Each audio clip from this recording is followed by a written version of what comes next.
This video will have spoilers for Undead Unluck, chapter 216. Come back later when you've caught up. Now, this chapter is actually a pleasant surprise for me. I really enjoyed this chapter, and it didn't go exactly how I thought it was going to go.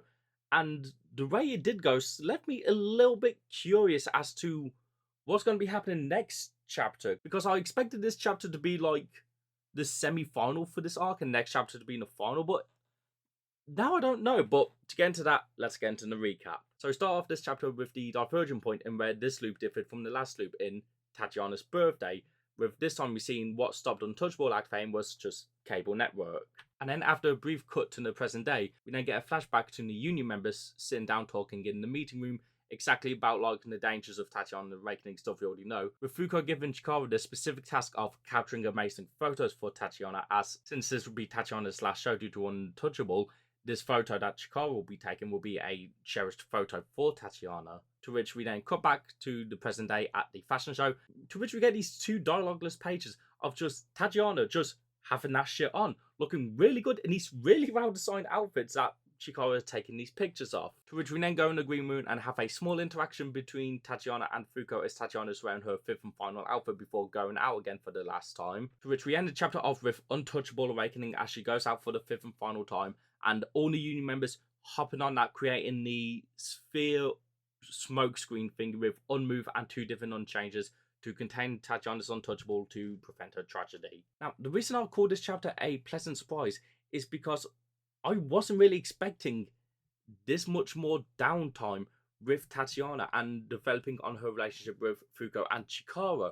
I was fully expecting this chapter to open up with her going out onto the walkway, and about halfway through the chapter, Untouchable manifesting. But instead, we got, first of all, we get this adorable flashback over to her birthday where Untouchable would normally manifest. However, it didn't because she wanted to become a runway model, and God's just a big fucking hater. I don't know. God's just the biggest fucking hater in anime manga, but he's overlooked. And then this other flashback we get to the meeting inside the hotel room as Fuko gives Chikara the task of taking a picture for Tatiana. I love this moment because it shows Fuko's great leadership in concocting the plan of the smokescreen, the two different unchanges with Billy and Gina, and as well as Chikara's on move to create this sort of pseudo sphere, but also the fact that Fuko is asking Chikara to take a picture for Tatiana, which he takes plenty of, obviously, but the fact that she's asking him to do this because she understands the importance of this to Tatiana. Tatiana being one of her closest friends in the previous loop, she knows the importance that this is going to hold to her, and the fact that she's not going to be able to do this anymore and have her dream be ruined in the most possible way if this doesn't go to plan, which we'll talk about that. But even if this does go to plan and it isn't a massive tragedy with hundreds of lives lost, she's still going to be losing her career, her dream, the thing that she loves to do now makes her happy. She's going to be losing that. So having these photos to be able to look at, to reminisce over, and to cherish with her heart is something super important to her. And we don't actually know if Fuko knows about Chikara's feelings for Tatiana. I have a feeling she might know, because she did know of what happened with Rip and Lala despite being unconscious. So she might have a inkling to Chikara's feelings, but the photos also being from Chikara, which Tozuka is very much sent of the Chikara-Tatiana romance again. It makes those photos even more important to her, because not only are they photos of something that she had taken away from her that she loved dearly, but they're also from someone who she cherishes and loves dearly. And then, again, with the present day stuff, these outfits, Tozuka fucking cooked with these. Oh my god, these all looked phenomenal. I loved every single one of these. Honestly, out of all these outfits, if I had to pick one that I liked the most, it would be the frilly, like, pantsuit ones that she has in the next page. But either way, all these outfits, phenomenal. She had that shit on. Fucking hell. But then moving on to that, this interaction here in the locker room, I love this a lot. It's a great bit of more development for the relationship between Fuko and this version of Tatiana, because while yes, she's still similar to Tatiana we knew, and while we don't know how Remember is going to affect their personalities and how similar they're going to become to their previous loop counterparts, it's still great to develop on the relationships that Fuko's having with these versions of the union members. And this little interaction right here with Fuko talking to it, a bit cryptically with the whole like not giving a full explanation thing. However, it is important because if she says, hey, you're about to turn into a fucking bomb, she's not going to want to go at it, and Fuko doesn't want to ruin that for her. So she has to talk cryptically, which she can get away with being a security man. She's like, look, something might be going down. We're going to be handling it. Have trust in us. And we also get to have a look into why this person, Tatiana, is trusting Fuko so much, despite being from a fake security company and knowing shit that she shouldn't know. Tatiana's able to look and just go, I trust you. I can trust you because I know that you're caring for me, that you do actually like me. You're not just doing your job, trying to get your paycheck. You do generally care about wanting to keep me safe and wanting to protect me. I can see that in you, and I can trust that in you. And then we get to this final section with the activation for Untouchable. First of all, the art, it's always phenomenal. I don't always mention it because Tozuka's a great artist. There's no need to mention it every time. But the art here feels really good, specifically in how Tozuka is utilizing the sound effects and having them just be shaky and in front and in your face. It's adding a bit of weight to the tension of the scene here. And that culminates into this final page of the actual Untouchable activation, with those sound effects, again, cluttering the borders of the Untouchable panel, and as well as the different negator abilities all manifesting and having their names kind of cover the Untouchable activation name card itself, which I've seen some people discussing whether they like this or not. I can understand why some people wouldn't like it. It is very cluttered. I do like it. I do like that it's very cluttered because it feels very claustrophobic, which is a feeling that Tatiana is going to be feeling at this moment. She is all of a sudden exposed and feeling air and covered in fucking smoke that doesn't seem to be moving. She is feeling fucking just everything raining on her and crushing on her. She is freaking out, and I love it represented here.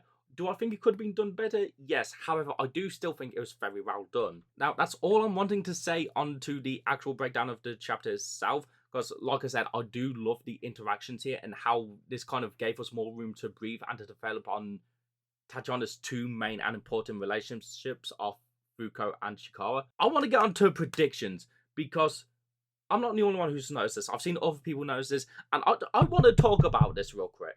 So there's been a common pattern throughout this recruitment saga of whenever the tragedy strikes and negation activates for the first time, that's normally the same chapter that a tragedy is prevented. It's happened basically every single time, from Gina and Floyd at the start, to Billy, Creed, and Teller during the Negator War, to Shencha and the Tenraisai, and even Chikara, Rip, Latla, and Engine during all of their sections around the Master Wall reveal.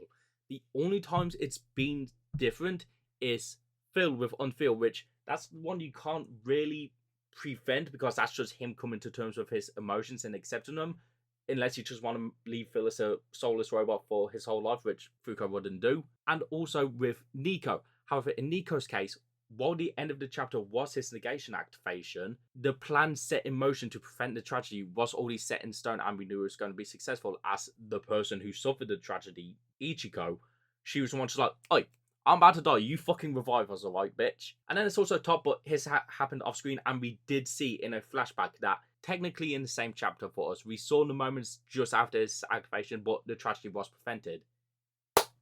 Here, the chapter ends off with Untouchable activating. The tragedy hasn't been prevented yet. That's what the cliffhanger for this chapter is, which is going off the pattern that Tozuka has set up, which is leading me and others to think that next chapter something is going to go awry. I don't think it's guaranteed. I still think there is a chance that they are going to come out successful and on top, and in preventing this tragedy, as the common theme of the series is again overcoming the tragedies and bettering yourself. However, it's breaking the tradition of tragedies and awakenings happening in the same chapter, which is fucking weird. And as we've seen with the last Negator who we saw, Unchased, and for all the talks of Rune potentially finally showing up, and Soul doing more of his bullshit, or Master Wall showing up, or this, that, or that, I do think there's a chance that someone is going to come in and do some fuck shit. And as I mentioned last chapter, I'm sticking with what I said. I still think it's going to be Soul. I think Rune could be a close second onto who it is, but I don't know. With Tozuka purposefully having this be the end of the chapter, having her awakening be the end of the chapter, despite that not being the case for any other Negator in a similar situation to Tatiana that we've recruited, I can't help but feel like some fuck shit is about to happen. I don't know what, but something is. This just doesn't feel right. This is too different from how things have normally gone. And if it was to happen to anyone, if anyone was to have their tragedy still happen and not be averted, the most fucked one and the most heartbreaking one would be Tatiana, because she's one of the characters we care most about, because in the previous loop, the two negators whose tragedy was the closest to Fuko's was Tatiana and Chikara, and with both Fuko and Chikara playing an important role in Tatiana's life with their relationships to her, that connection that them three have, and this right here, it makes me think something is going to go awry, and I am blaming it on that bastard Soul. Now, what is Soul going to do? I don't know. I don't think he's going to do anything to Tatiana. Honestly, I keep thinking, I don't know who it can be. I don't know who Soul's going to intercept. I just know it's not going to be Fuko and it's not going to be Tatiana. It's either going to be Chikara, Billy, or Gina. And I can't really make an argument as to why any of them would be more likely to happen than the other. So, yeah, that's all I can really give for today. Soul is about to come in and do some fuck shit. After that, we could finally see Uma Touch or Uma Touchable, whatever it is, come through, and that could be one of the 10 Master Rules up there. I don't know, but I think something is going to happen next chapter. I just feel it, and I do not trust it for a minute. But yeah, that gut feeling aside for the next chapter, this was a really good chapter. I do like it a lot. I liked it more than I was expecting to like it. Like, I thought it was just going to be enough for, like, negation of Reckoning and tragedy prevention chapter, but no, it's a chapter that really did help delve more into the relationship that Tatiana has that are important to her, as well as this fucking cliffhanger. And I'm not looking forward to next week into what's going to happen if something does happen. If nothing happens, I'm chill with that, because it plays into the themes of the series of overcoming the tragedies. But if something does happen, God fucking damn it, Tozuka, you're a bastard man and I love ya.